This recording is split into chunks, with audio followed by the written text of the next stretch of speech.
marriage advice.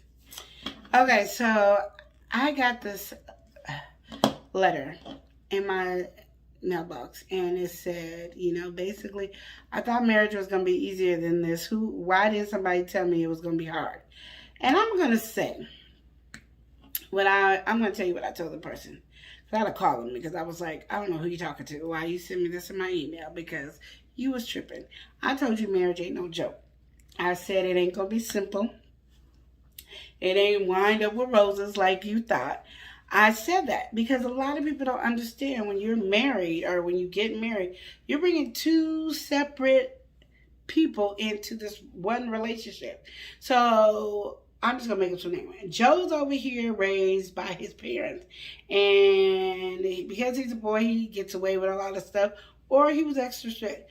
Well, Tanya's over here with her parents, and she's strict, and daddy didn't really want her dating, and she had to do chores and clean and do this and all that. That's what was going on. So now you bring them both over to live in one household. Joe's used to mom picking up after him, and Tanya is like, I'm not picking up after you. And now there goes an argument. Instead of us dealing with the argument and talking about the situation and working it out, we are not going to say much until it builds up. Then it builds up, and then Tanya comes at Joe all wrong. Joe's like, what is the problem? You just not complaining about it? Why didn't you say something earlier? And it's just clothes on the floor. Like, come on. I just thought they magically just go in the hamper and get washed. Why are you all of a sudden shocked? Now, this is where Lenore has came in and said from the beginning, please talk about this stuff before you say I do.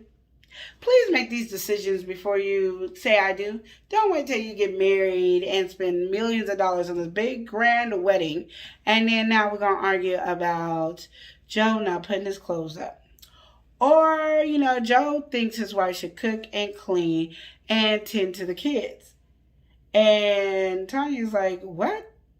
Are you going to help? And then Joe says, and I'm just going to use what my husband said to me, I'm going to help when the child gets older, like when he walks and talks. Now, Tanya can either keep that to herself and let it build up and act a fool, or Tanya could say, no, I don't know how you were raised, baby, but that's not happening here. When little Junior needs his diaper change, you're going to change it. When little Missy needs a bath, you're going to give her a bath too. This is not going to all be on me. Now, I'm not going to say it's going to be 50-50 because nothing in this marriage is going to ever be 50-50. But, you going to help. You going to do something.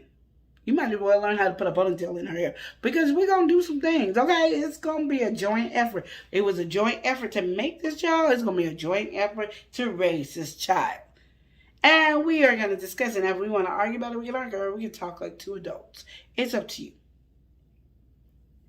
Let's deal with the subject when it happens. Let's not go back and wait till it builds up, and then you got all these different layers of arguments, and then you never get nothing solved. And then it's like, he doesn't listen to me or she doesn't listen to me. I can't stand being at my house. My wife always nagging. He don't understand all the things that I do. He just don't listen to me. I just can't take it.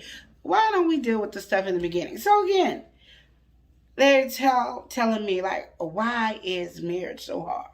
I mean, I knew it wasn't going to be like, roses, but why is it this hard?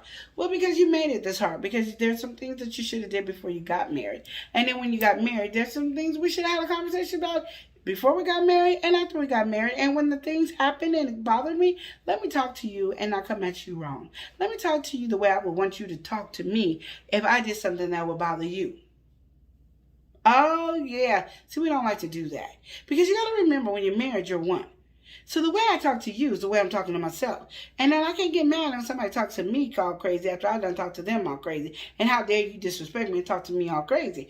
See how we want to, act like we are the innocent one when we might be right about a situation, but the way we went about it is all wrong, so it makes us wrong even though we're right.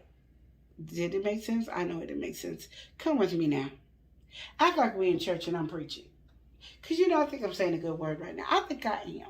But yeah, anyway, like I said, the person was really upset. And they felt distant. They felt like I'm doing all the... So Tanya feels like she's doing all the work.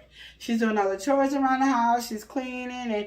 And she feels like Joe's not even trying to contribute or anything. He's just, you know, here's the money for the bills and call it a day. Or he's giving the money for the bills and calls it a day. And he's not into it. But it's like whatever you allow is what happens.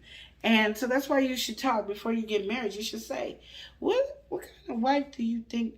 What do you think a wife is? What do you think a husband is? And they said, oh, I don't think I'm that type of wife. And you're like, well, what kind of wife do you think you are? Well, I think I'm a wife that likes to do things equally as much as possible.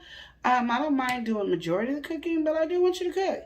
I don't mind cleaning, but I need you to help clean a lot too, because I don't like to clean either.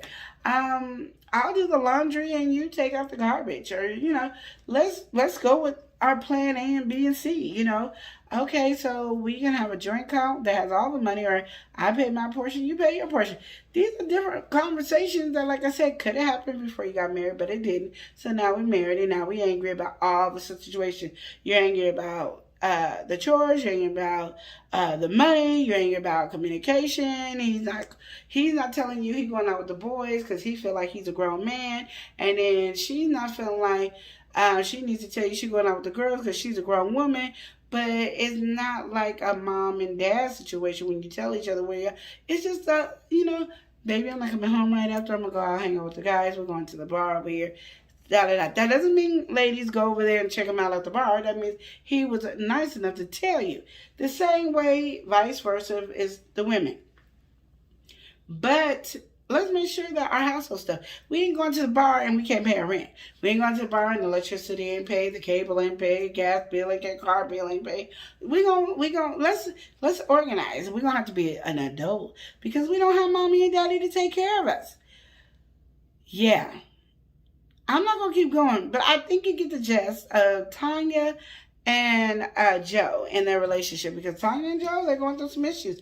And Tanya and Joe, and this is not real names, so right now I'm going to write down the names so I won't forget when I talk about Tanya and Joe, because I think I'm just going to use their name in all my scenarios. But just remember, in your relationship, if you deal with the situation the moment it happens, it's so much better. And you don't have to be right then, but don't let it go too long. Like, don't wait 2-3 days to talk about it. Say, okay, this happened, and it happened at, let's get a reason why, like 4 or 5 o'clock at night.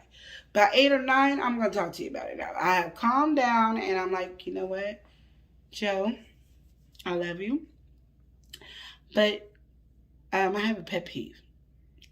And one of my pet peeves is you please pick up your clothes and put it in a laundry basket. When you take it out, that's what the laundry basket is there for. So take off your clothes, walk the 3 steps, and put your clothes in the laundry basket. Can you do that for me? I don't mind washing clothes, but I don't want to go and pick them up around the house or out the bathroom or anything. I just want it in the laundry basket.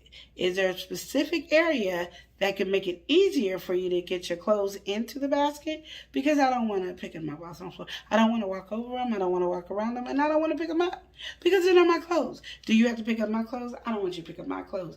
And I don't want to pick up your clothes. I love you, but can you pick it up? And have a conversation. Well, I didn't think it was a big deal. Yeah, but it's one of my pet peeves. It's just something that I just can't take. It bothers me to no end, and I don't want to be mad at you over something so simple as, can you put your clothes in the basket? Well, that's all you do is ask, and that's why I'm asking. I love you. And then you guys have sex, and then ta-da. And you let go. Ta-da. And then the next thing. See how we deal with each situation at a time? Let's do that. Okay, thank you for watching. I hope this helped you. Remember to love and live each day as if it were your last. Smooches! The truth and real, tell you how you feel. Okay. The love and live show, the truth and